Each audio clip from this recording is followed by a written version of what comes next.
Good morning, everyone. Thank you so much for joining us today in our first edition of our Investment and Finance Masterclass, powered by Afrivest and Emerging Africa Capital. My name is Ada Ijara, and I'm the Group Head, Wealth Management at the Emerging Africa Capital Group, and I'm so delighted to be moderating this session. Today, we'll be discussing a topic, reopening the economy, where are the opportunities? And we're so delighted that so many of you could actually have registered. I'm pleased to announce that we have over 1,000 registered participants even at this time. So thank you so much for joining in.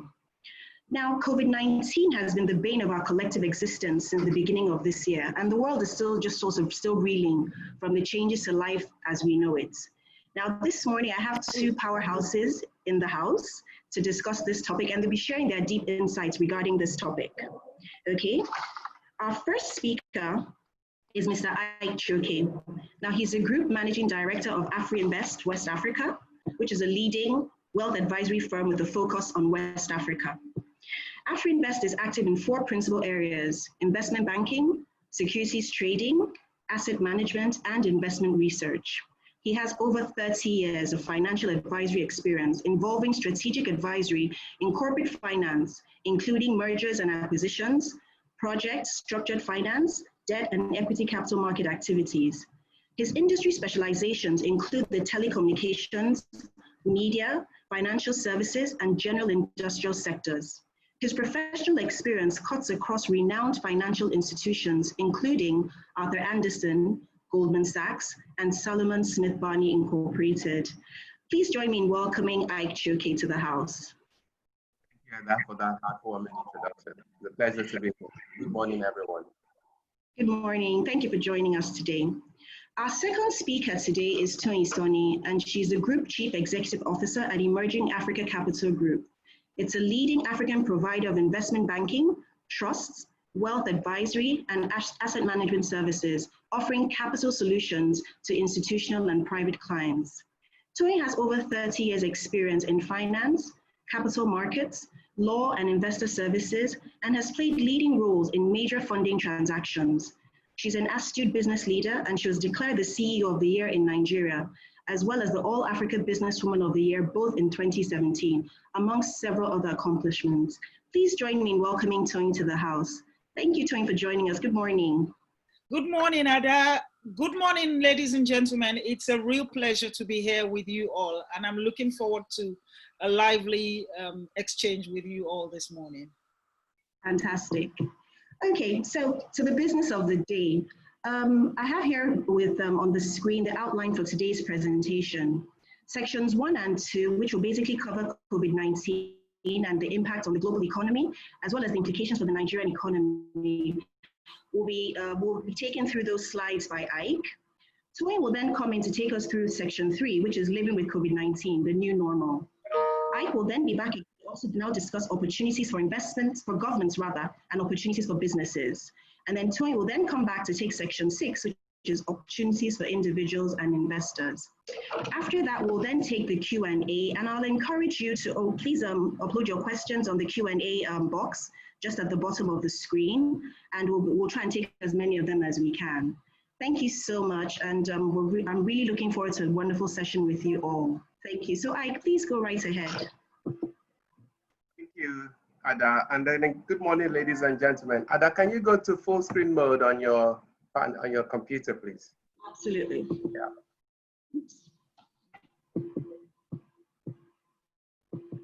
Okay. Click on the presentation icon at the bottom there. Thank you. That's what Jordan. Yeah.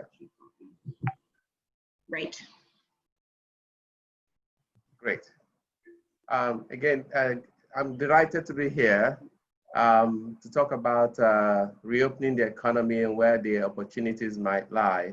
And this section on the impact of COVID-19 on the global economy. Next slide, please. Ada, next slide. Yes, I'm on the next slide, sir.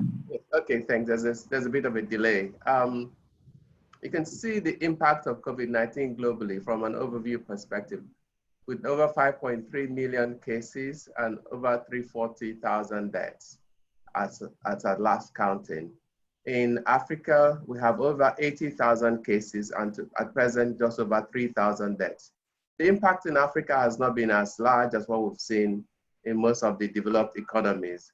China, where coronavirus started, has actually witnessed a muted impact relative to the rest of Asia, I would say, and of course, East Europe and North America.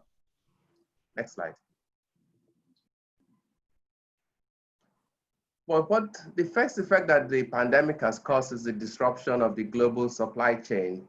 If you look at what has happened in Europe, which accounts for 16% of world GDP and 37% of world merchandise trade, it actually has effectively locked down the system of movement of goods and services. The United States has also been severely impacted. They contribute 15% of world GDP and 11% of merchandise trade.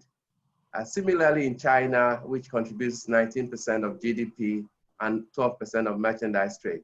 And you can see from these three regions, as a consequence of COVID-19, the rest of the world have had to suffer severely, while we're also trying to protect our own lives and livelihoods as a result.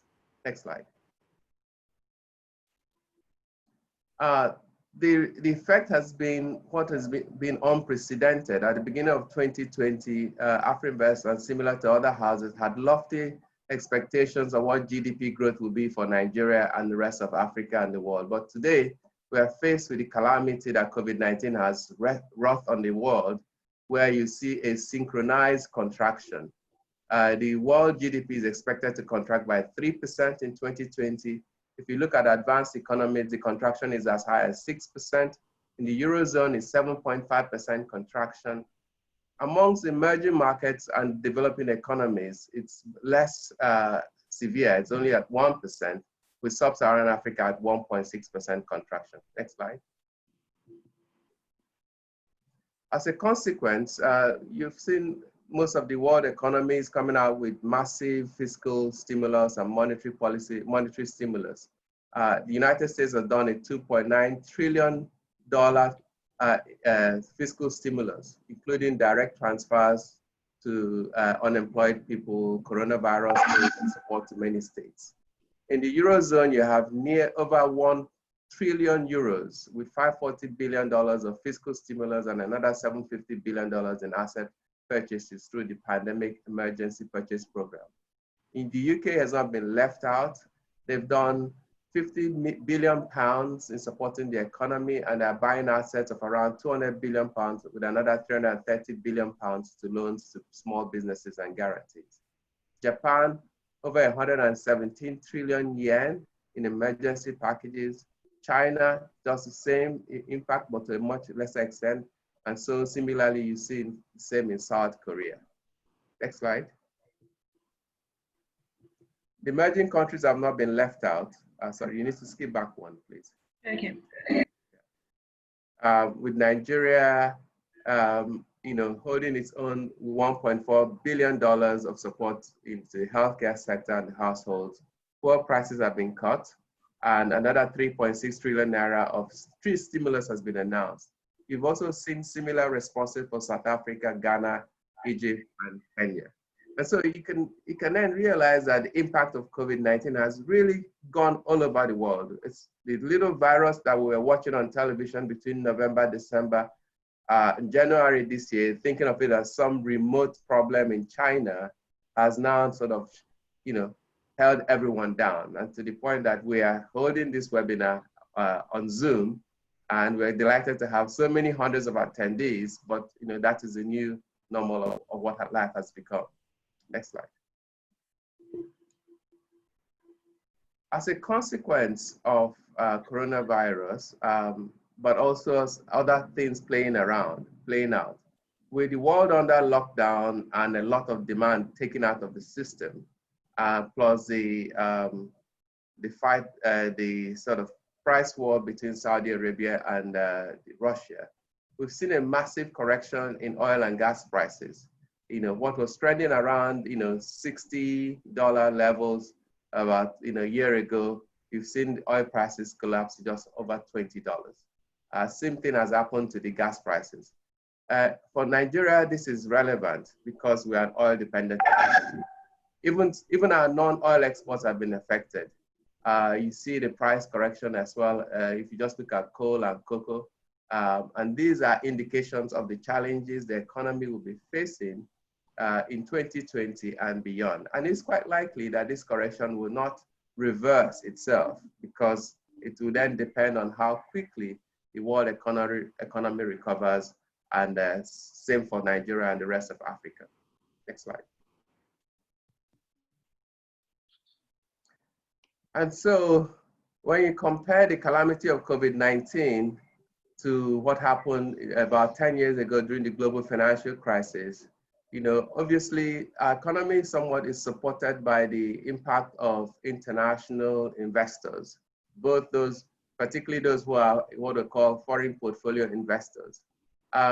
During the global financial crisis, we saw a total of about $25 billion leave emerging economies within a matter of months. In this case, 90 days, as the impact, you know, began to grow. You've then seen here in 2020 alone, over nearly 3 times, actually more than 3 times outflow of investments in a much shorter period of time. So at the same time that we need the foreign exchange to support our economies because of the challenges of COVID-19, is also the same time the foreign investors are running for safer havens, you know, because they recognize that, you know, we're going to be in difficulty. So this is going to be a very trying time for many economies in emerging markets, not least of which, obviously, Nigeria is one of the key ones within sub-Saharan Africa. Next section. And so let me talk about the implications of this for the Nigerian economy. Next slide. If you think about the economic impact of COVID-19, clearly it's weakened our external conditions. You know, oil prices are lower remittances, you know, which, you know, our brothers and sisters in diaspora are also going to be impacted. Capital flight, like I mentioned, and of course, the exchange rate has been pressured. You already can see the signs if you're a keen observer, because the CBN has now moved the official rate from 305 to 360, while the INE window has been moved from 360 to 383. But that's not the full picture.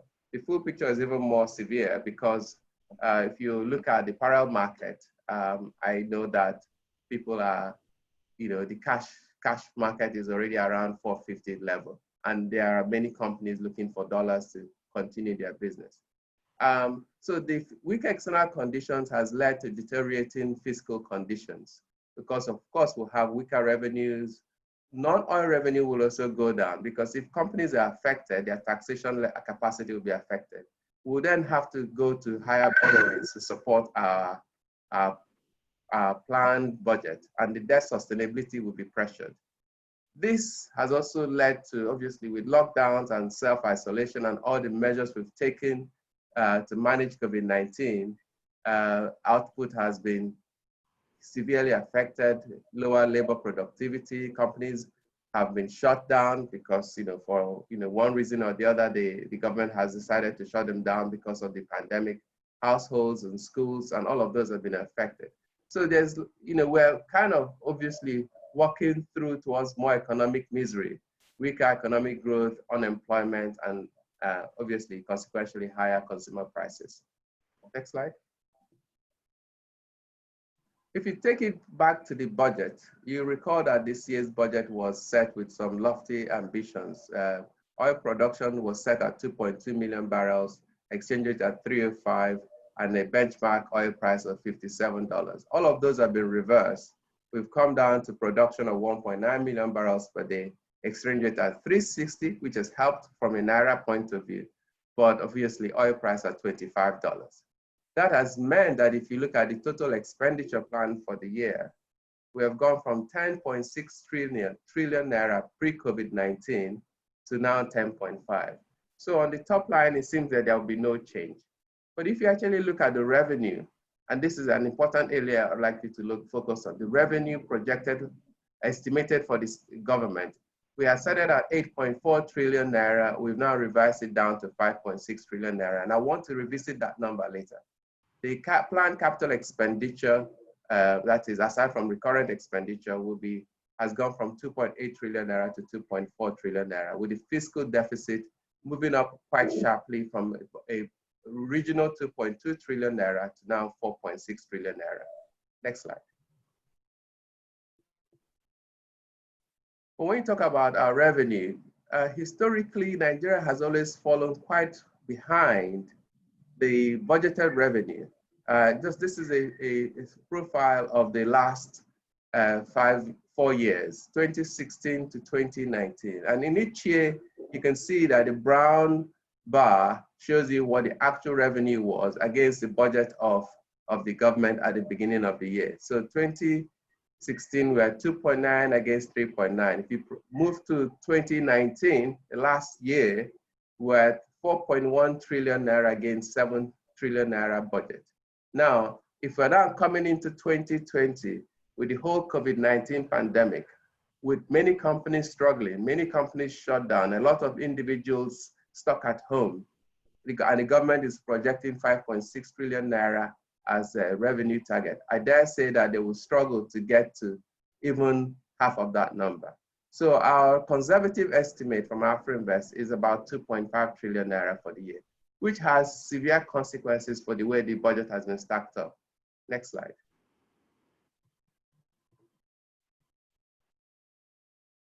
And this is sort of the profile of Nigeria's debt position. We've seen the total FGN debt grow from 15.7 trillion naira in 2016 to now 31 trillion at the end of 2019.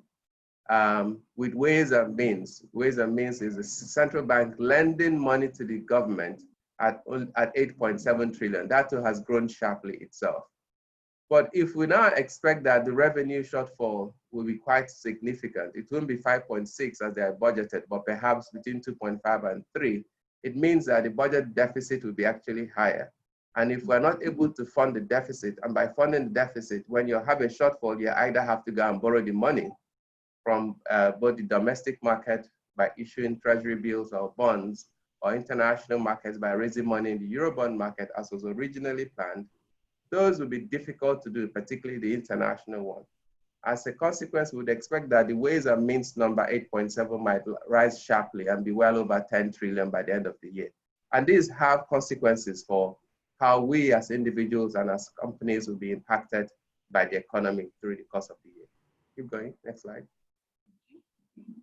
And therefore, debt service, again, another factor to watch out for, will be high. As I mentioned that we were at 31 trillion naira of debt as at the end of 2019.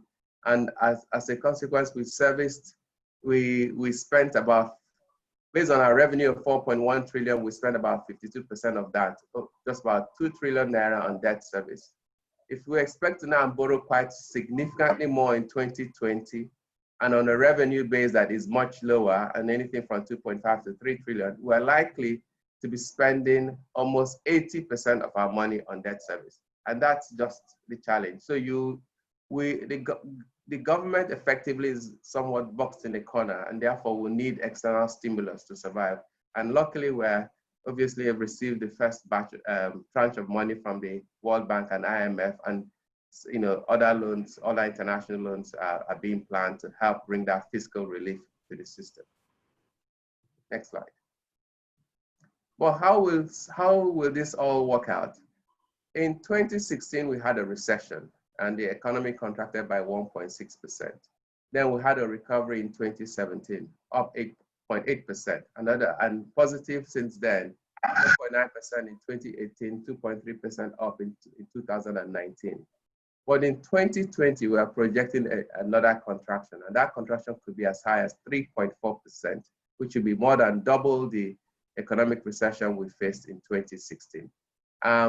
This is our projection. Obviously, where we are today, we are sort of at the onset, and with the lockdown and all the social safety measures imposed by COVID-19, many businesses have not come back to their full capacity, and we have not really begun to feel the full effect of what COVID-19 will bring onto the Nigerian economy. Next slide. But there's still some bright spots amidst all this dark clouds. Some sectors of the economy will do well, and some will be negatively impacted. You know, areas like crude oil, we've mentioned the price has corrected, so it's negative. Manufacturing, obviously, cement, negative. But you see places like agriculture, which should be moderate impact. Food is an essential commodity. Agriculture will be impacted because of the disruptions in the domestic supply chain. But I think that it will net be positive. Same with food, beverage, and tobacco. The more positive ones will be people like chemicals and pharmaceuticals, ICT, and healthcare and social services. You can see that we are relying much more on ICT to do business, such as what we are doing this morning on this platform. And so there are bright spots that will allow astute investors to kind of begin to think of how to weather the storm of what has come up in COVID-19 era. So on that note, I'm going to hand it over to Toyin to take us through the new normal and what we need to see, for, during 2020. Toyin, over to you. Thank you very much, Ike. It's been very fantastic listening to you. And I must say once again that it's a pleasure to be on this webinar. It's a great pleasure for Emerging Africa Capital to partner with Afrinvest West Africa to bring this much needed conversation to those who have kind job opportunities with it. I want to go straight into my presentation, and I'm going to be sharing. So I will be sharing my slides, and so I'm just going to need a minute to go ahead and do that. Whilst I find my slides, I want to say that COVID-19 has really, really changed almost everything for almost everyone. So I'm sharing my screen now, and I do hope everybody can see. I will be glad if one of the panelists, if Ike can confirm to me when you can see my slideshow. I believe it's up now. It's up now. Fantastic. Okay. So COVID-19 has changed so many things for so many people. And I dare say globally and in recent history, and recent means the last 100 years, I doubt if there has been any single phenomenon that has had this degree of impact on the whole world. And it's what I call an end-to-end impact, because it's an impact that goes from our health to our personal lifestyles, to our businesses, and then to our community, and then to our national economies, and then to the world at large. The impact is massive. And as a result, we are seeing shifting patterns of behavior. We are seeing new bias. We are seeing financial implications that are making people to reprioritize their investments and their spending. And I'm going to be taking us through these slides on what does it mean now to live with COVID-19? What is the new normal? What will be the new normal for the world, for Africa, and specifically also for Nigeria? Crisis over the years has always been known to breed change. And I remember putting up a message a little while ago in which I said the only thing about crisis is that it never leaves you the same. It leaves its mark on you. And I dare say that COVID-19 is leaving its mark on people everywhere. Now, what are the types of changes that we see COVID-19 bringing our way? And to examine that, I'll start from what has happened historically. So, after the world wars, clearly there was a concession across the world that nations needed to cooperate, and that also funding needed to be made available for the recovery of the devastated parts of the world. And that's brought to bear the setting up, the establishment of the World Bank and the International Monetary Fund, which were created to support countries and aid their recovery. Now, The last financial crisis of 2008 and 2009, the global financial crisis, also resulted in changes. And the changes were largely around regulation and tighter corporate governance rules, because the crisis was essentially put at the feet of diminished corporate governance and lapse corporate governance standards. And as a result, we had the Sarbanes-Oxley laws and all kinds of banking supervision rules. Now, what will COVID-19 bring in its wake? Post-COVID-19, we see a decentralized, socially distant world. We see a world in which everyone thinks twice before he gets up and initiates a physical meeting. Now, people have said that once there are vaccines and there is a cure, that perhaps we will forget all the newly learned habits and go back to our former ways. I think the truth is somewhere in between. It will be a half and half. There are some new habits that we have learned. Remember that it takes an average of 21 days to learn a new habit. So there are new habits that we have learned during this period that will stay with us for a long time, if not forever.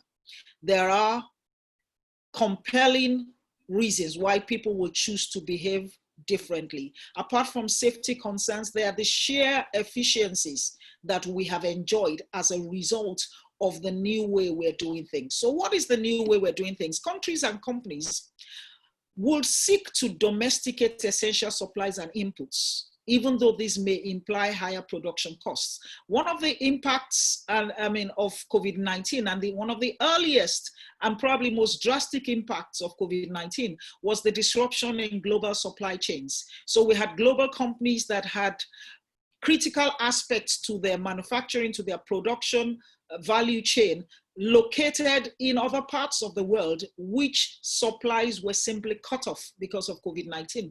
The world's particular dependence on supply chains from out of China was particularly exposed. And because China was the start and the epicenter of COVID-19 at inception, it immediately had impacts. Domestically for us in Nigeria, it impacted the pharmaceutical industry, and which relied on China for a lot of the supply of both the finished drugs and for those who are producing components. And it also impacted on manufacturing generally, and a lot of our factories simply could not produce. So I understand that the United States, Japan, and some other economies are now actively encouraging, incentivizing their domestic producers to relocate their supply chains out of China back into the US or to anywhere but China.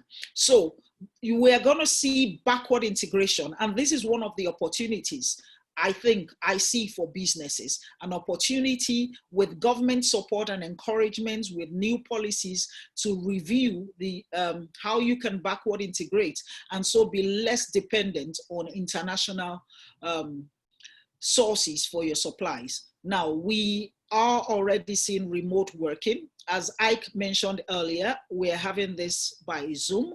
I know for a fact that Ike, Ada, and we are all doing this from home.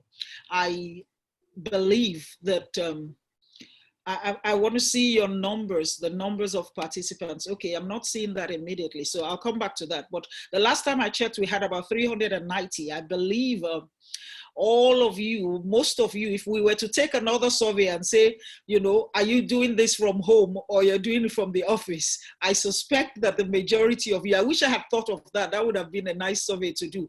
I suspect that the majority of you are participating from home.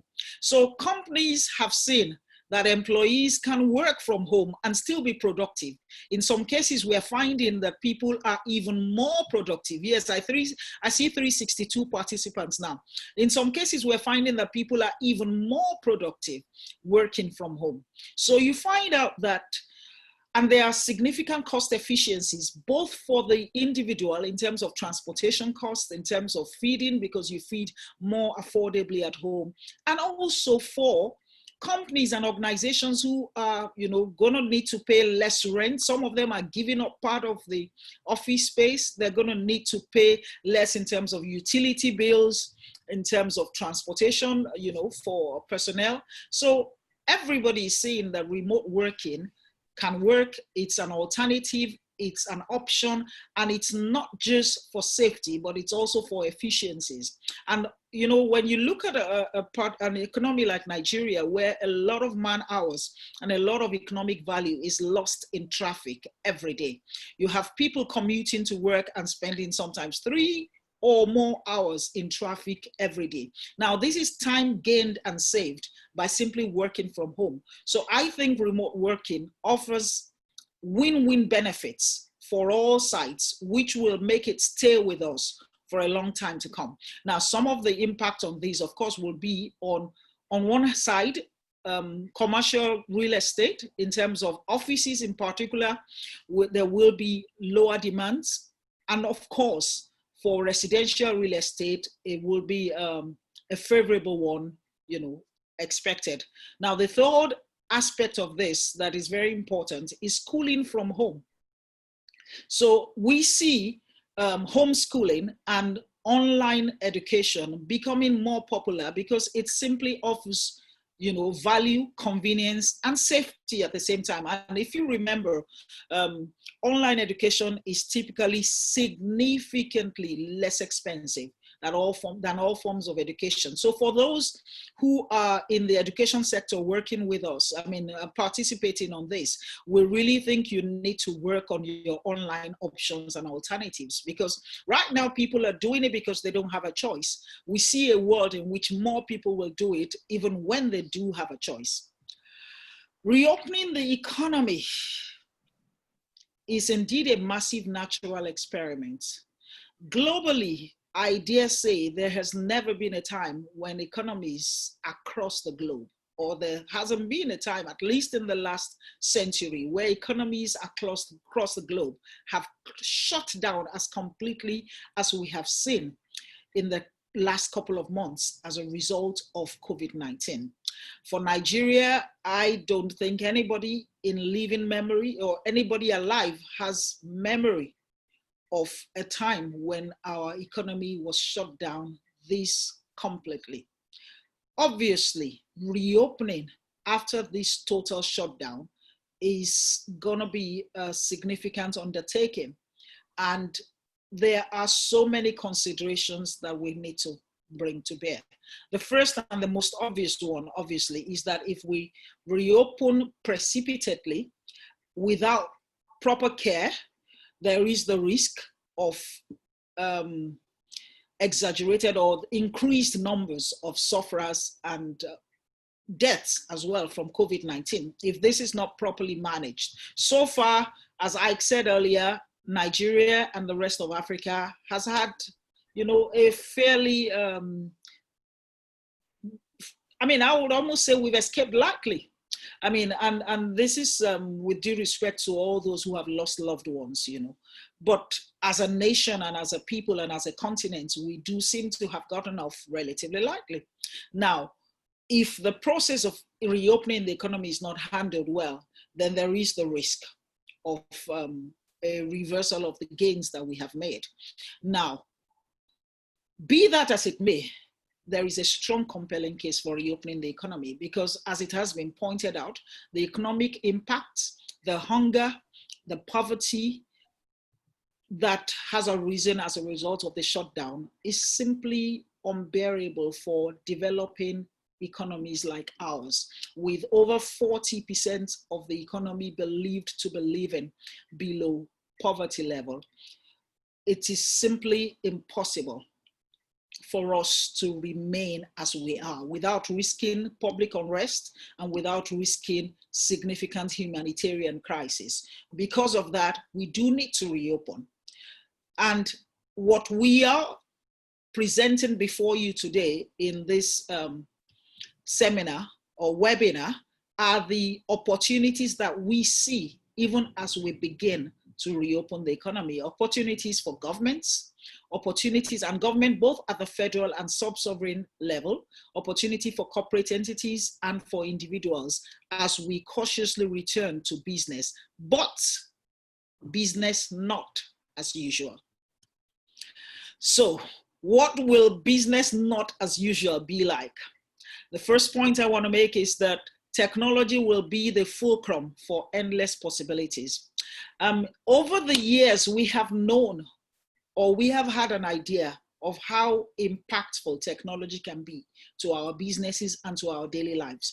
We have, to different degrees, both personally and as businesses, made significant investments in technology, which we have, utilized. But I dare say most of us have utilized barely 10% of the capacity of the technology that was at our disposal. Now, this is the time when we stretch and we use all what is available, and then we look for more. So technology becomes a frontline and an essential plug for growth and opportunities. It becomes a key distinction and a key point of differentiation. And I believe that the quality of your technology, it's always been like that, but to a much lower degree. Going forward, technology will make a difference between the winners and the losers, because I like to say that today we are not just using technology for our business, but all of us are now in the technology business. So the tech space is set to attract investments across the value chain at an unprecedented level across all types of businesses. We see higher demand for work from home and remote learning tools such as cloud and hosting services, IT hardware, equipment, laptops in particular, as opposed to desktops. Unfortunately, the age of the desktop, may just, have gone bye-bye. And of course, work from home furniture, light, adaptable furniture that everybody can use to work from home, which also means demand for office furniture may drop. Supply of IT talents has been estimated will attract $16 billion revenue. So, where are the IT gigs? Where are the would-be gigs? Again, as we have said in the last decade at least, it is very important for our children to focus on STEM education, that is science, technology, engineering, and math, and for us to encourage the young ones to acquire tech skills. The one thing we need to remember is that when you have the kind of teeming population that Africa has, you have 1.2 billion people. You have a population that is over 60% comprised of youths. You have in Nigeria over 200 million, and you have the majority of these as young persons. One of the key ways we can address the challenge of unemployment for our youths and economic empowerment for the youths is to encourage them to acquire IT skills.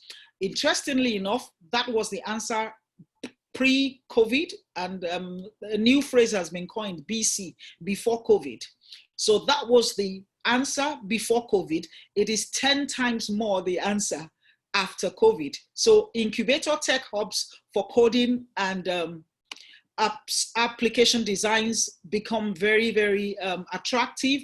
Tech training hubs to breed more remote software engineers, supply of remote software engineers. And let me tell you something else that post-COVID makes interesting, is the fact that because everybody's working remotely, I'm aware that Google, Twitter, and Facebook have all taken decisions for all their personnel to work remotely. The question then is, if I train, or the opportunity I see is, if I train, or my son trains to become an IT expert, he can work for any of these international companies from anywhere. So you're going to find that the rush for work permits and visas to move to Western nations so that you can get jobs and look for better opportunities, that may drop, because you can now take those jobs and work from practically anywhere in the world. So remote working has a lot of interesting opportunities. So software and application development, remote software development, software outsourcing, mobile application, there will be huge demands for this. Remember that digital technology, again, is at the heart of the transformation that we're all going to need to make to stay in business. So we are going to need to have skills in mobile application. Digitalization of our business model and e-commerce is now an imperative for everybody. How do I acquire my customers? First of all, how do I market my customers without going out? How do I acquire my customers without going out? How do I serve my customers without going out?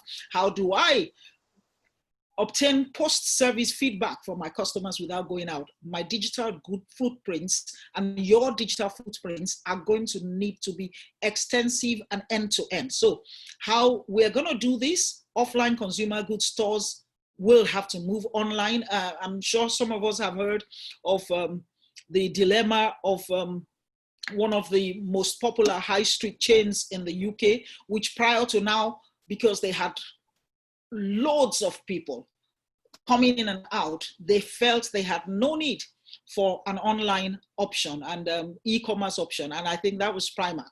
Now they are finding that, as of the last time I checked, from the beginning of COVID-19, they had made zero sales because the stores were locked.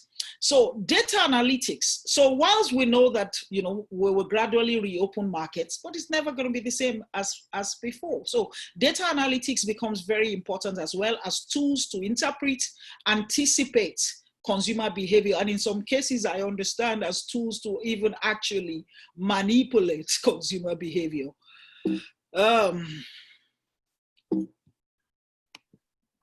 I need to move to the next slide. Okay, cool. Where else? I'm good. Where else do we see the opportunities? Healthcare is an early winner post-COVID-19. Healthcare is a major winner. I would say if you ask me to pick the top two winners, it's clearly ICT and healthcare.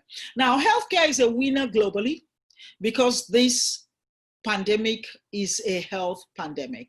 But it is also especially a winner in Africa and particularly in Nigeria because of the massive gap in current healthcare infrastructure, massive gap in healthcare skills right now, massive gap in end-to-end infrastructure, equipment, drugs and supplies, human resource management, procurement, distribution and support services.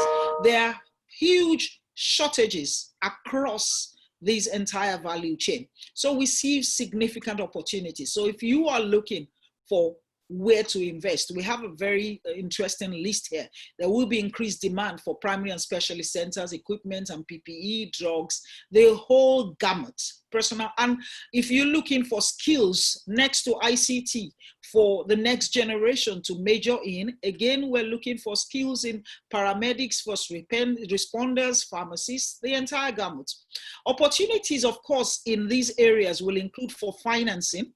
And of course, you know that both our firms are in a good position to support you with this. Government itself is providing finances, dedicated funding for the sector, and incentives, tax incentives as well. There are opportunities in project management, legal services, software engineers and development, all forms of consulting for this space, education and training, funding and student loans, nurse education, software, and specifically telemedicine is also an area that is important. I know, for example, that my family has resorted to telemedicine in recent times. At Emerging Africa, we've made that available to all our staff, and it's working excellently. These are options that we did not focus on, but we are all having to zero on now.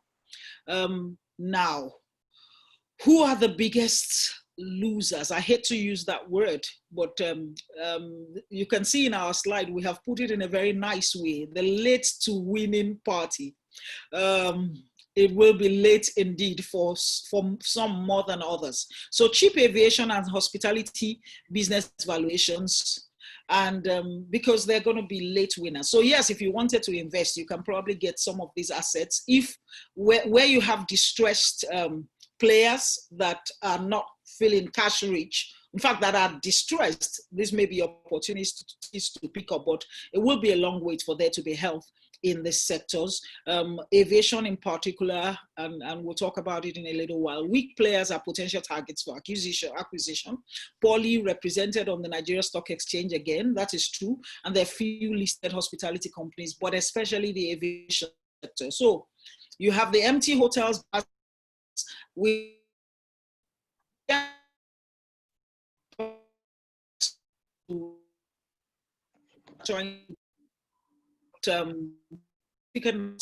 we're looking at 890 million naira contribution, dollar contribution to GDP. The aviation sector, IATA estimates these losses that we see on the screen for the aviation sector, which is significant, $990 million revenue, because this was previously contributing that much to the GDP. 125,400 jobs could be at risk, with 4.77 million passengers likely lost. The cinemas and amusement parks are also looking at over 5 million tourists or customers lost annually. So these are the hard to crack ones. And I believe that travel will never be the same again, especially business travel. So it's really been a pleasure to share the new normal. I hope it's not all sounded like bad news. I think we have also seen the areas where there are opportunities for savings, for efficiencies, for new investments, for new skills, for new jobs, and for global careers to be built. So I thank you. It's been a pleasure to share this. I believe before I hand over to Ike again, I'm supposed to take us through our first survey. Yes. So the first survey, it should be an interesting one, and we want all of you to participate, all the 381, 82, it's adding every minute, current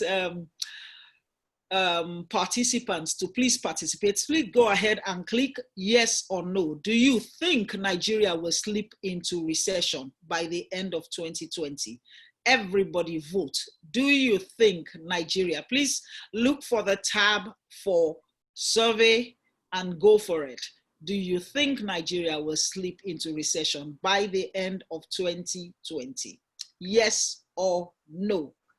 And when we're through voting, I'm going to ask Ada to announce the results. I hope we're all doing it. Yes, the answers are coming in really quickly. Fantastic. So do you think Nigeria will slip into recession by the end of 2020? I thank you all for participating. The whole idea is to make this participatory. I want to assure you that towards the end of our presentations, there will also be time for Q&A, and then we can hear more from you all. So are we done? Can I share my screen as I take over for the next presentation?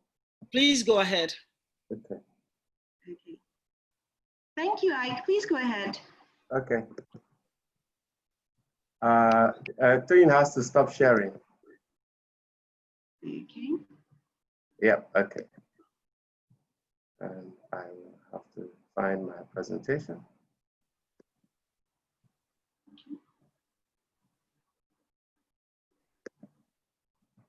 If you ask nicely, I can do it for you.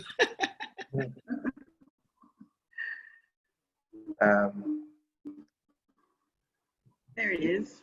There you go. Okay, so Ada, would you want to announce the results first before I start? Okay, I can do that. So we have a landslide. The yeses have outweighed the noes by a very large margin. So people voted 84% that yes, that Nigeria will slip into recession by the end of 2020. And then we have 17% of individuals who voted that no, Nigeria will not slip into recession by the end of 2020. Thanks. Thank you. So it's good to come back. It's always tough I had to follow Toyin and Sanni in any presentation. Well, thank you, Toyin, for that very erudite treatise on the new normal for Nigeria. What I want to talk about now is the opportunities for government. I think one of the first things we recognize is that Nigeria is a major importer of a lot of things. And if we look at the critical items, food imports, $4.6 billion, capital goods imports, $16.8 billion, and then raw materials and the like, 415, just three scenarios. And you see the concentration of where those come. Food imports, we get 27% from the Americas, we get 41% from Europe, and about 19% from Asia. When we look at capital goods, most of our capital goods, about 70% is coming from Asia, about 10% from the Americas, and about 18% from Europe. When it comes to raw material, again, most of our raw material is coming from Asia, 17% of that coming from Europe, and only 10% coming from Americas. What is clear from these three pie charts, when you look at the global map, is that we do very little with our continent in Africa. And I think that one of the first things Nigeria should change as it begins to look at the opportunities for growth out of COVID-19 is this disposition towards regional trade. We have sort of had a tepid response to the African Continental Free Trade Agreement. I think that in light of the present circumstance, we should revisit that and see how to make Nigeria the main driver of that agreement so that we can broaden our capacity to support the continent and also create immense opportunity for Nigerian businesses. When you look at the Nigerian economy in more detail, we think that COVID-19 presents a unique opportunity for resetting the economy. And there are four imperatives I'm going to talk about. The first two are here. When you look at the fiscal imperatives, for years we make budgets and make revenue estimates that are not cast in reality. When I explain, for instance, the basic numbers of the 2020 budget and how we're here planning to do revenues of 5.6 trillion in a year where we're suffering from downturn and disruptions due to COVID-19. And yet in other years where the economy has had the best advantages, where everything has been normal, we have not gone beyond 4.1 trillion of revenues. So clearly our budgeting process needs to be anchored with greater reality. And that's something we ought to start doing. The ability to tell ourselves the truth with the data we have, and therefore we can then plan more efficiently. This is a good chance to remove the subsidies. It's nice that the fuel prices have been removed, but we've not seen what we expect to see, which is a movement towards going to the National Assembly and introducing the Petroleum Industry Bill, or some variation of it that works, that takes out the subsidy element completely from the law, and therefore creates the legal incentive structure for companies in the oil and gas sector to come in and invest in both the upstream, the downstream, the midstream, and other aspects of the oil and gas industry, and make that a truly Nigerian industry that all Nigerians can benefit from. But at the same time as removing subsidies, we also have to think of removing the leakages we have in our structure. Again, it goes back to the way we budget, because there are so many budget headings and parastatals that are just collecting cash items from the system, but actually doing very little, or in fact, even having a negative consequence on the economy. Toyin has touched on healthcare, but I have to say that, in looking at the real capacity of Nigeria, we believe that our biggest resource is actually human capital. The population up projected 200 million, some people will say 180 million people, but that's really the biggest asset that we have. If we can focus on quality healthcare for Nigerians and quality educations for all Nigerians, from kids all the way to university, and focusing on vocational training, including technology as vocational training, building the infrastructure that leads us to support a modernizing economy, then we'll be well on our way to getting the answers right. And this is critical, because if you think about the opportunities for working from home and the technology implications of today, having skilled manpower who are healthy creates a huge competitive advantage. And I'll come back to that when I talk about the digital ecosystem. And last but not the least is to expand the fiscal buffers to improve our resilience. You know, for far too long, anytime we have a little bit of excess income that should go perhaps into the excess crude account, our leaders have been quick to say, oh no, we're already in a tough time, let's spend all the money. But this is really a tough time, and you can see how unwise the decisions we made in the previous years have been.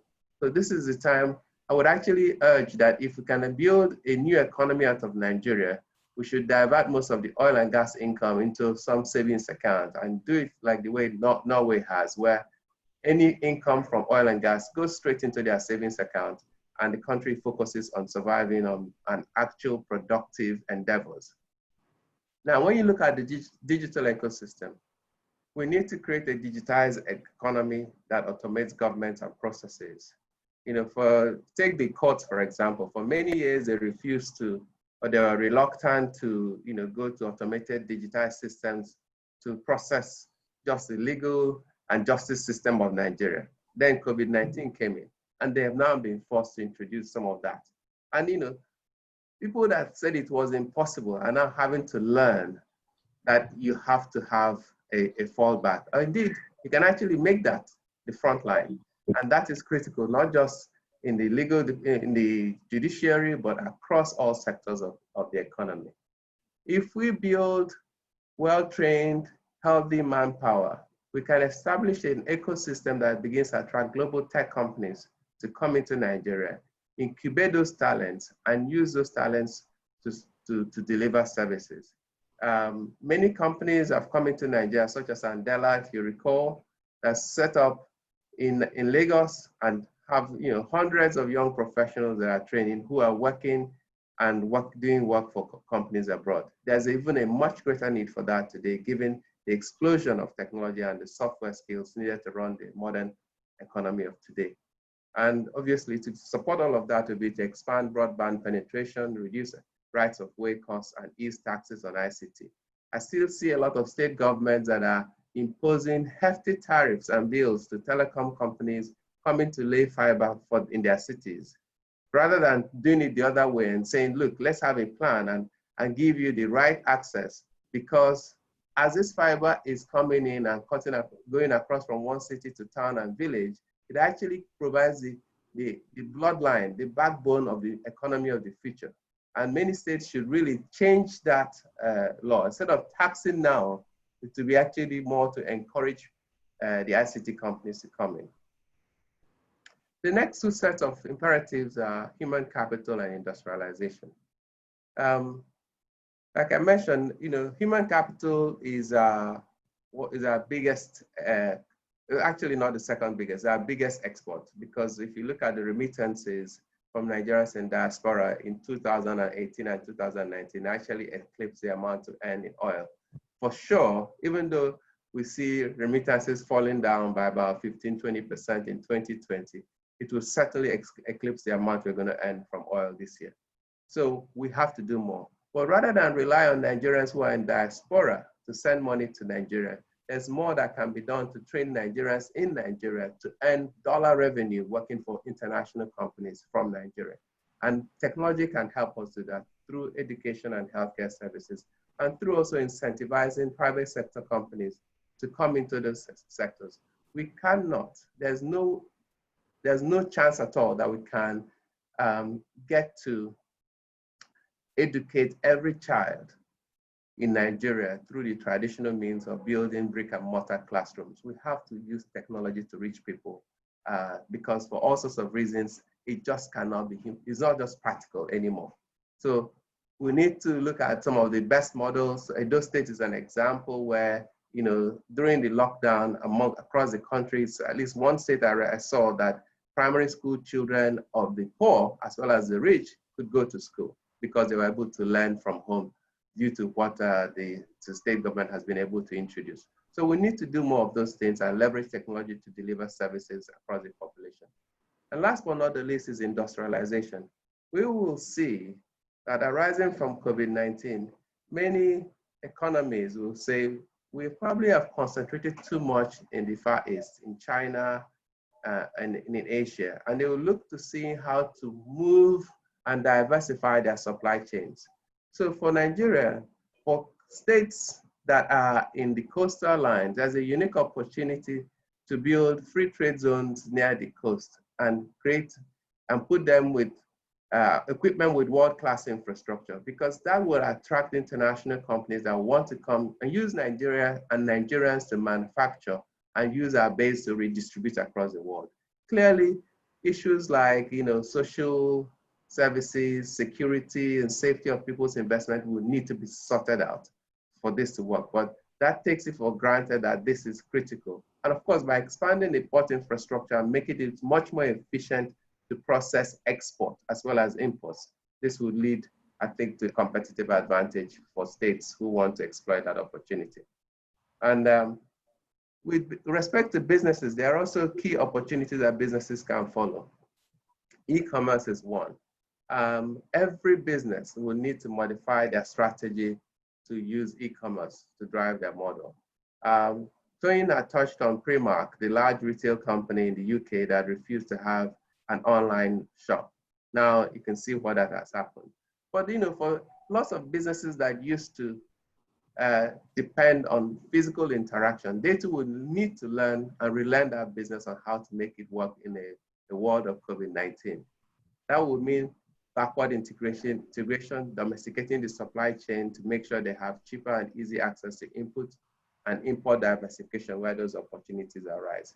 In the healthcare space, we've spent a lot of time on that: telemedicine, research and development, healthcare infrastructure, manufacturing of PPEs, and obviously facilitating the value chain in healthcare. Logistics will also be a big winner, investing in warehouse, trucks, motorcycles to facilitate storage and delivery services. And of course, energy, investment in off-grid solutions, modular solar power systems that can support working from home, given how epileptic our power supply system is. When you then think of how businesses can win, those who have cash today should think of expanding and investing in competition where they believe there's room for growth in a post-COVID-19 world. But at the same time, they should manage that cash prudently, because we don't know how long this crisis will last. And I think that it's not going to go away even in 2020. We're going to have to live with it for some foreseeable future until a vaccine is produced. But there's also opportunity to pivot into new businesses. If you're a traditional fund manager like Afrinvest or Emerging Africa, there's a chance now that with technology, given that everybody's at home, you could pivot and do other things that also talk to your customer base, whether they are savings, looking for savings in products or looking for investment products, because all of it comes to just managing money. And the last but not the least, was to train and upskill your staff during this downtime and get them ready and equipped to take advantage of the imperatives that the new era has introduced for us. So once again, I'm going to hand over to Toyin to take us through to opportunities for individuals and investors. Thank you. Toyin, over to you. Thank you very much for that very enlightening presentation. I found it very, very incisive and insightful as well. And I'm just going to go back again to share my slides.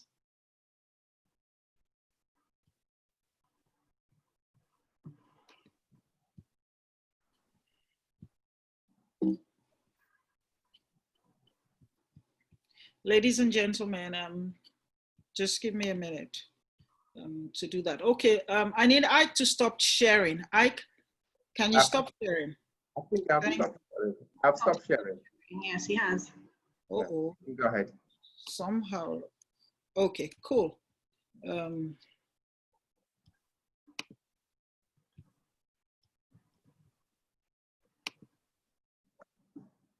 Please just a minute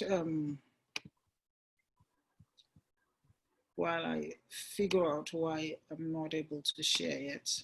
You want me to run the slides for you from here? I guess that would be fine, but I think I'm about to do it now. Okay, so Toyin, okay. I just want to make this announcement before Toyin, you go on with your slides. Please drop the questions in the Q&A box. I just want to stress that to the attendees, please. Please drop your question, because I see that you're actually putting it on the chat box. So please move your questions to the Q&A box. That will make it easier to screen them and ask. Thank you. All right, so ladies and gentlemen, you're back with me, and I want to take us through opportunities for individuals and investors. And I know that this is something that many of us have also been looking forward to. How can you as an individual win in a COVID-19 world? Obviously, the strategy, as they always say, is to follow the money.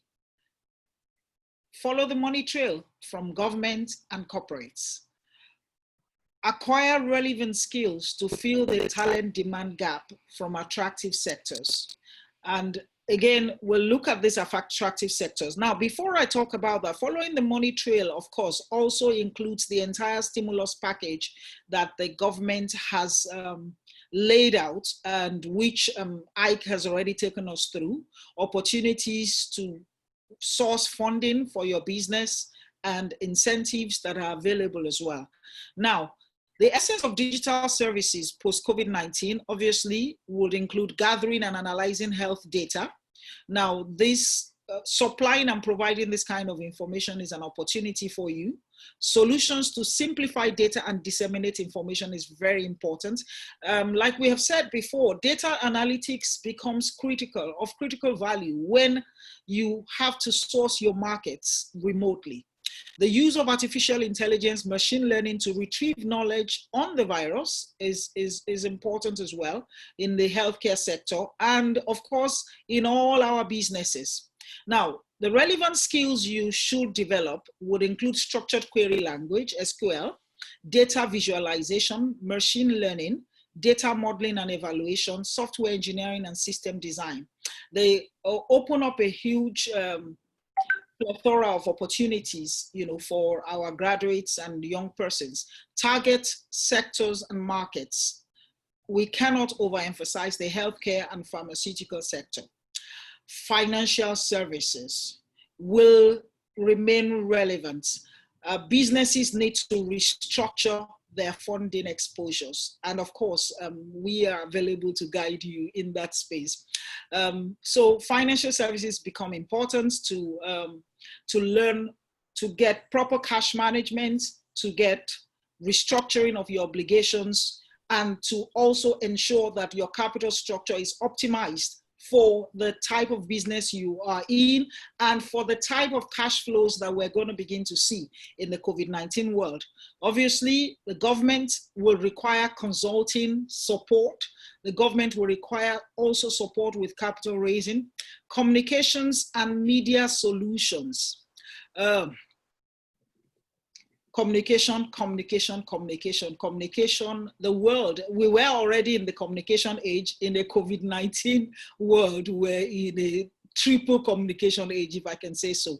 Trade and e-commerce have become compelling. E-commerce as a mode of trade has become compelling, from agribusiness to food supplies to telemedicine, like I've said, to e-commerce to almost everything, household goods, supplies. E-commerce becomes very attractive, and of course brings up also the implications in the logistic business as well. Manufacturing, we have to, based on the recommendations that that Ike has made, manufacturing obviously needs to be optimized and increased, also because we will be less dependent. We will be looking to be less dependent on international sources. And with what is happening with our currency rates and the outlook for it, we must think local and we must buy local. So design of mobile apps is also an opportunity, and these are initiatives and business ideas. Dashboard for outbreak analytics, design of virtual healthcare solutions, design of Nigerian-based online learning platforms. Very critical.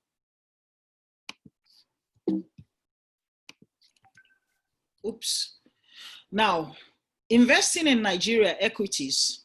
Valuations are cheap and at the lowest in more than a decade. So you have statistics there for you from 2015 to 2016, all the way through to 2020. And you can see in that graph to my left that clearly, valuations are at their lowest at 6.4 times from 2015. The one thing that I will like to say is that, and this is positive news, is that in point of fact, even though valuations are their lowest, you can see the difference between 2019 and 2020.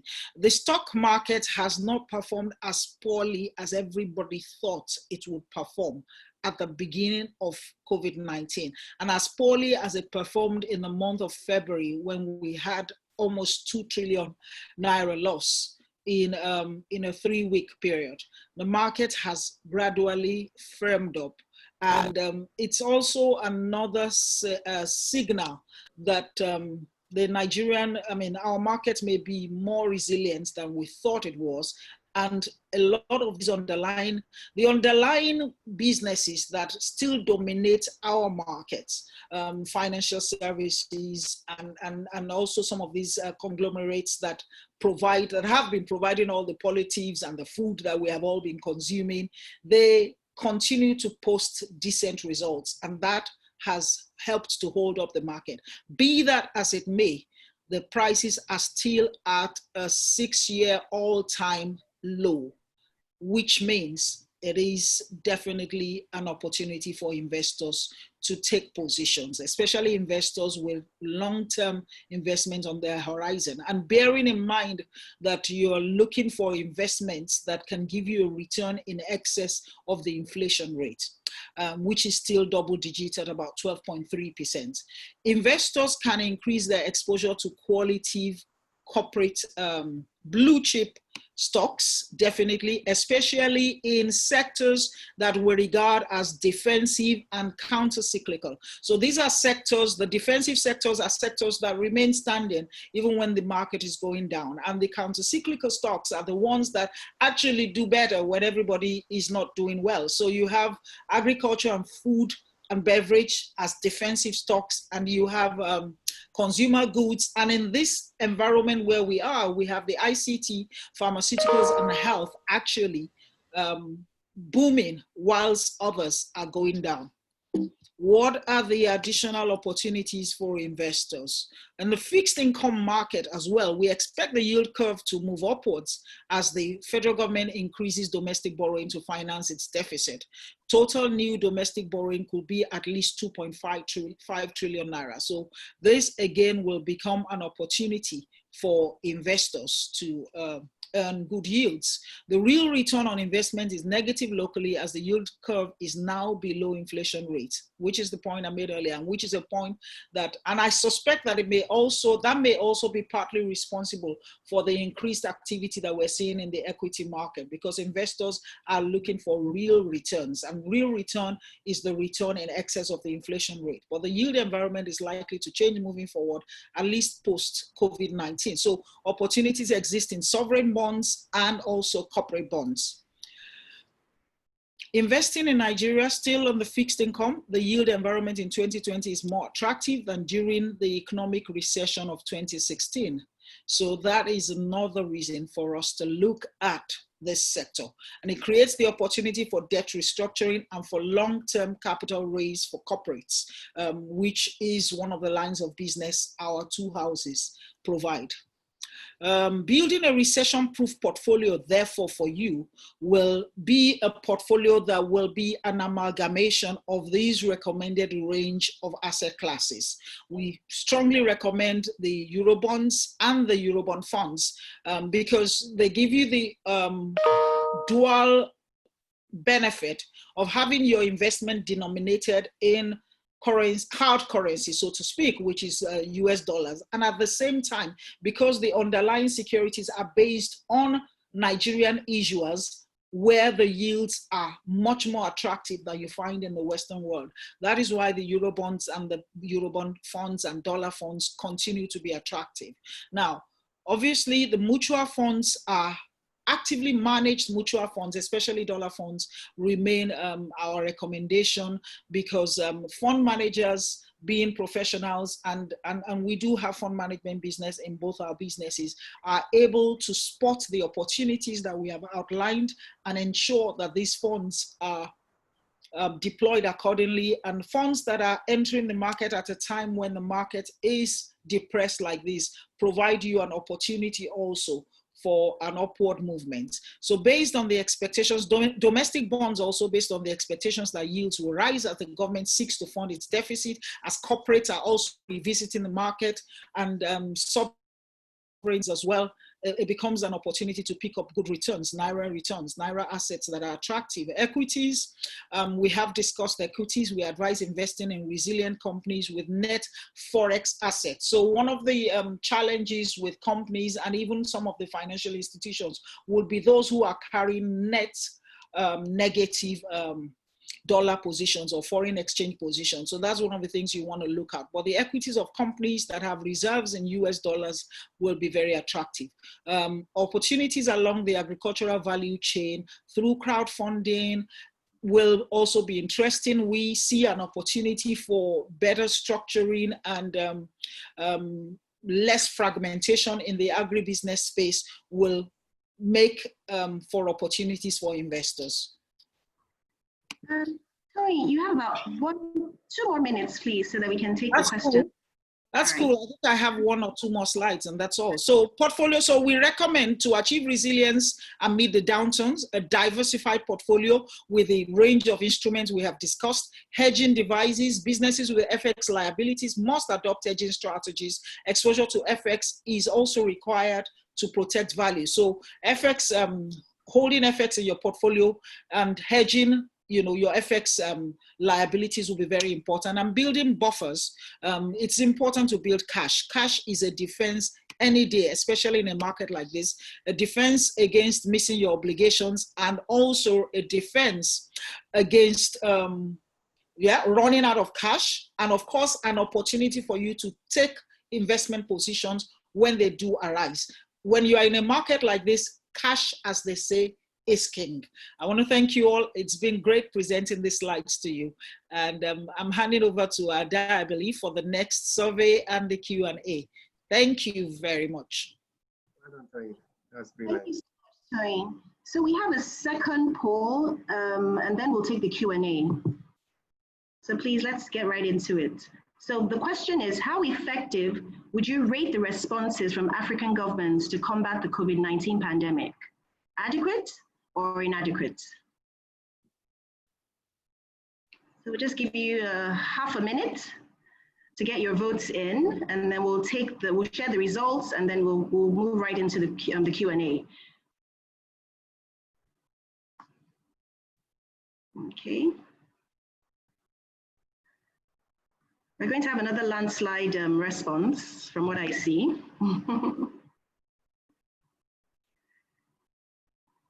Okay, so 3 seconds more. And we're done. Thank you very much, ladies and gentlemen. I'll just share the results. So the question was, how effective would you rate the responses from African governments to combat the COVID-19 pandemic? Now, 25% of you said adequate, while 75% of you said inadequate. Thank you very much. Okay. Right. Okay. So we have several questions here. Oh my goodness, I really don't know how we'll be able to get through all of them. But what I can say is that we have people from all over Africa and even people from the UK that have sent in their questions, which is really awesome. We're so pleased with the reach of our webinar today. So I'd like to ask a question, Olumide Lala. And he said, his question is, in view of the cross-border opportunities that COVID-19 presents, how can Nigerian manufacturers take advantage of these opportunities without consistent power supply, high cost of energy, and a technically skilled labor force? And then the B part of that question is, how should government policies change to enable these opportunities? Ike, would you like to sink your teeth into this one? Yes, thank you. I think that if you look at the size of Nigeria, just from the size of the economy and the size of the population, even with our inadequate infrastructure, we can still outperform and take advantage of these opportunities. But as I mentioned in my presentation, COVID-19 presents an opportunity for government to start now to reset the economy. Many companies have learned to work without depending on public infrastructure like electricity or water supply or sewage disposal. And those companies are still here and they are ready. But I think that the biggest challenge for Nigerians to take advantage, Nigerian companies take advantage of business outside of Nigeria in the sub-region and across sub-Saharan Africa is really more to do with the bureaucracy around export and import. And that's something that is totally within our control and is really a human issue rather than an infrastructural issue. If we can organize ourselves more efficiently, ease those bottlenecks, and I think that Nigerian companies can begin to benefit because we do have more numbers in terms of people. Nigerians are more, I'm proud to say, a bit more hardworking because they're used to tougher conditions and therefore have to survive. Nothing against my African brothers, but to say that if you put a Nigerian in a similar condition like they have, they'll probably just excel just as well. So there are quite opportunities that we can take advantage of, despite the weaker infrastructural advantages that we have relative to them. All right, thanks, Ike. Was there a question to that? Oh gosh, I've actually moved on. No, you said how should government policy change to enable these opportunities? I think that was I think I covered that. Yes, go on. I think so. I think so too. Okay, so I've got one here for Toyin. So Irene Olasende would like to know that considering the fact that people can now work remotely, irrespective of where they live, so she would like to know if we can really expect a boom in residential property post COVID-19. Okay, so Irene, thank you for that. I am hesitant to use the word a boom because one of the impacts of COVID-19, and as most of us have said, is that we're expecting a general recession. So in a general recession, purchasing power becomes a challenge. And so it would be stretching it to say there was a boom, but what I can say is what we lose in office resident office real estate maybe, or commercial real estate may become a gain, a slight gain to residential real estate. But people are not, I mean, everybody invariably is already resident somewhere. So it's not likely that we're going to go on a buying spree for houses and homes just because we're not working in the office. And especially at a time when there's a downturn and people are trying to conserve cash.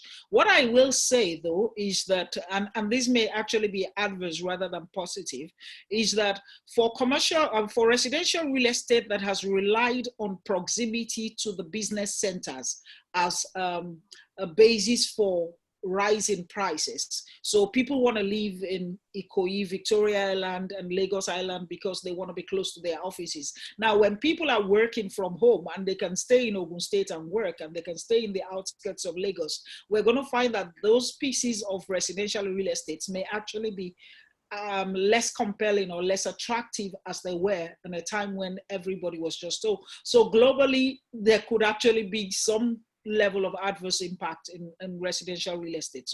So it's probably going to balance itself out. That's what I think. Thank you, Toyin.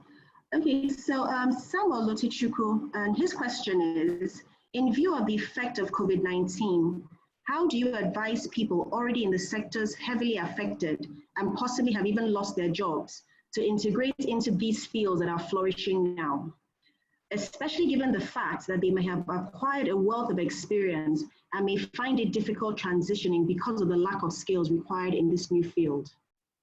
Ike, would you like to tackle this one? Yes, I can give an example. There's a gym I go to in Oniru, which has been affected by COVID-19 because Lagos State ordered all the gyms to close along with event centers. But what they have done is to start online classes, right? in the time of the shutdown, of the lockdown, they have changed their website. They have introduced online registration. So waiting for when they'll be allowed to open so that members can register online. And if instead of taking 50 people at once, they can take up to maybe 20 people and everybody must register to come in.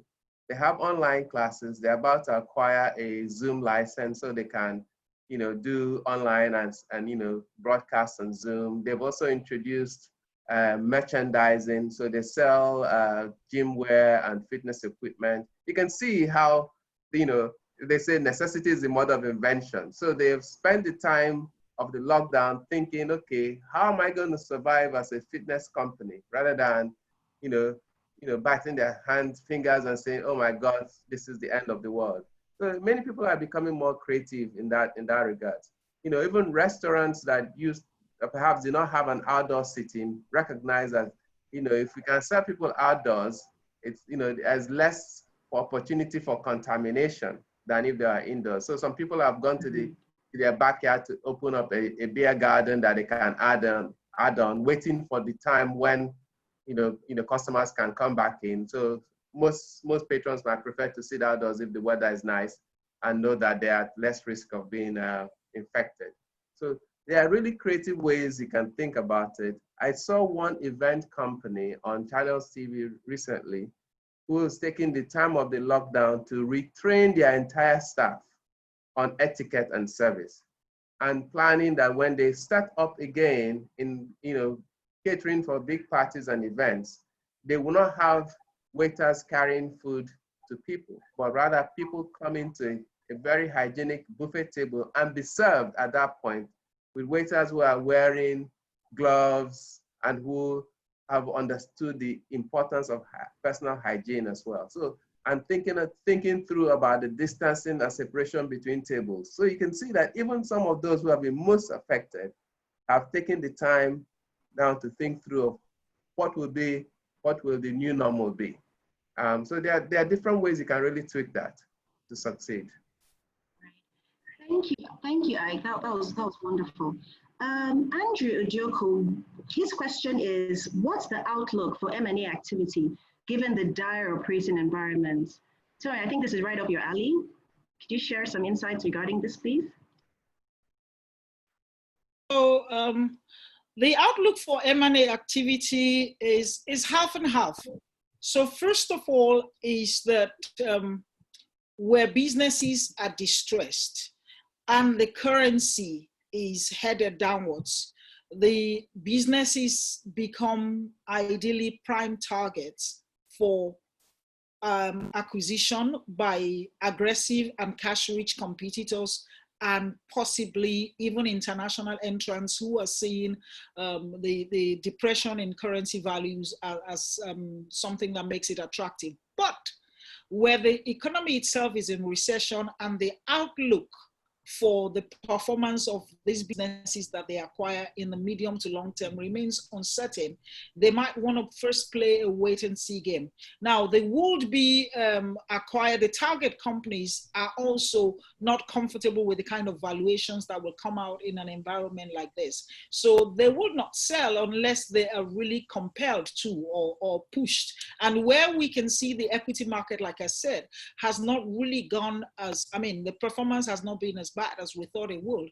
The inclination would be, look, let's hold on as long as we have cash. So cash pressures will drive some of these activities. We may see consolidation in the financial sector. That's one area where there might be, because this may be regulator induced. There are hints and suggestions that this may begin to happen again because the regulators would naturally want higher capital capacity for these institutions. So those are my thoughts around it. I don't know if Ike wants to weigh in. I'm fine with your answer. Thank you, Toyin. Thanks. Okay, Ike, this last question is for you. Now, Ogochukwu Odum would like to know, oh, I'm sorry, I think I clicked on the wrong one. Just give me a minute, please. So the questions keep coming in and then they keep pushing the other questions underneath. So yes, I'll just get it now. Aha. So in view of the, Joe Mekilua would like to know that what do we think will be the future, the nature of the curve of the recovery in Nigeria? Nature of the curve of the recovery in Nigeria. Nigeria, yeah. Let me start by saying that I was one of the people that clicked on the response by African government to COVID-19 as inadequate. And inadequate from a different perspective. I think that unlike the Western industrialized economies, Africa already had, Nigeria and many African countries already have massive healthcare problems, massive human capital problems that have yet to be solved. I mean, we lose something like 1 million children a year in Nigeria under age 5 due to malnutrition and a lot of curable diseases like malaria, typhoid, tuberculosis, and the like. But malnutrition being the #1 problem. I would want to go into maternal mortality, where we lose about 150 to 170 pregnant women every day. And if you think about the totality of COVID deaths in Nigeria, which is just above between 200 and 300 or so, you then realize that we have made a lot of effort to respond to COVID-19. But meanwhile, we have a raging tornado burning in our backyard that we've ignored conveniently all this while. And that's because those kind of problems have often more affected the poorer and the weaker in the society rather than everybody. Because COVID-19 does not have a discrimination between rich and poor, you then see government making quote unquote adequate response. So when you then take that to when the recovery will come, I think that we should have been one of the countries that would have taken the initiative to say, we will live with COVID-19. Because shutting down the economy the way we have done has deprived millions of Nigerians of their means of livelihood. This is an economy where there are perhaps about 4 million people employed by government, and let's say the federal government system, and throw in another 4 million employed by the state government system in a population of 200 million. If you say that, let's say 30% of that are working age people, because we have about 60% of our people who are below 25, then you see that we have created a massive injustice onto the system. Yes, obviously, the flip side of it from a medical point of view, I'm not a doctor, is that perhaps if we had continued with our movement, we will have far more cases of COVID-19. But I actually feel that perhaps the statistics being shown to us are not all complete, because we don't even have the reporting systems and the mechanisms to pick up, the occurrences. So I think that we should ease the lockdown as quickly as possible in Nigeria and let people get back, because the biggest palliative you can give Nigerians is the opportunity for them to go and pursue their own means of livelihood.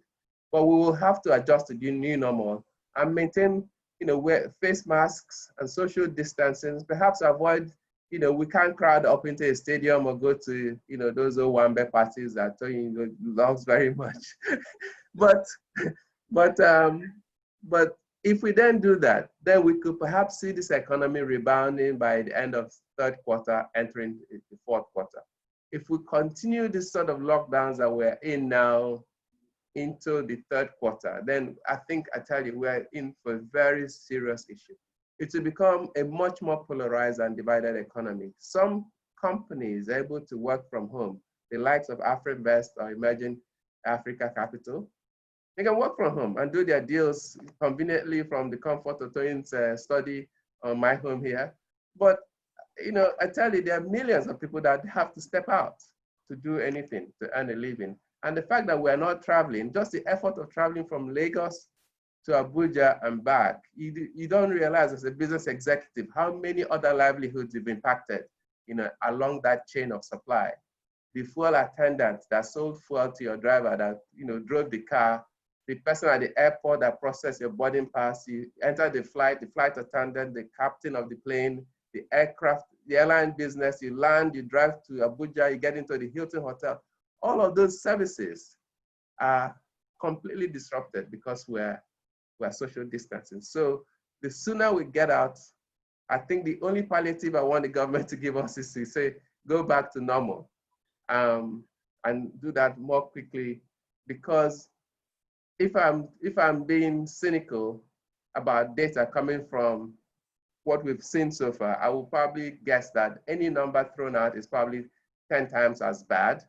And if it's 10 times as bad and we're still walking around, then perhaps we have to live with it. And this is the new normal. According to the way Toyin has explained, we just put on our mask, wear the shield if we have to, maintain social distancing, but we must get back and get on our livelihoods. Thank you so much, Ike. I think from the response, you kind of dovetailed into your final comments. So thank you. Toyin, please, can you give us your final comments in about 1.5 minutes, please? And I really, before you answer, sorry, ma'am, to interject. I just want to apologize to everyone whose questions we've not been able to take. We far exceeded the time that we set for this webinar, but please stay tuned, because like I did say at the beginning of this session, this is a very first edition, and we'll be doing this on a monthly basis. So please, I hope we'll be able to get back, be able to answer your questions in subsequent sessions. Thank you. Toyin, please go right ahead with your final comments. So my final comments are that COVID-19 is a wake-up call for all of us to recognize the fact that if you don't disrupt the way you do things, it is inevitable at some point or the other that you will be disrupted. And so going forward, we all as businesses and individuals need to be on our toes and just keep reinventing ourselves. Innovation is what is going to get us out of this crisis. Within your teams, in your organizations, in your families, set up think tanks, sit down together and strategize. Take time to go over these slides, look at some of the opportunities. You'll be surprised at what you can still do. One thing I will tell you is that some people are still smiling all the way to the bank, even in the midst of all this adversity. You could be one of them. Thank you very much, Toyin. So I want to thank everyone for being a part of this wonderful session today. I want to thank my able panelists, Ike and Toyin. You've both done justice to the topic today. And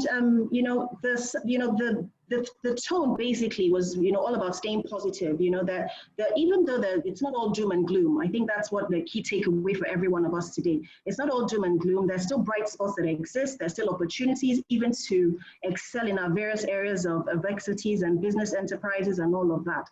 So I just want us all to stay upbeat even as the economy reopens. I know a lot of us can't wait to get back out there, but please exercise caution. Wear your face masks, your windshields if you need to. So please stay safe out there. Thank you so much for being a part of this session. Thank you for all your questions. Thank you for all your comments. We've taken them all on board, and we promise we'll get better even as we go along. So do enjoy the rest of your day. Thank you very, very much. Thank you, and goodbye. Bye, Ike. Bye, Toyin. Bye-bye.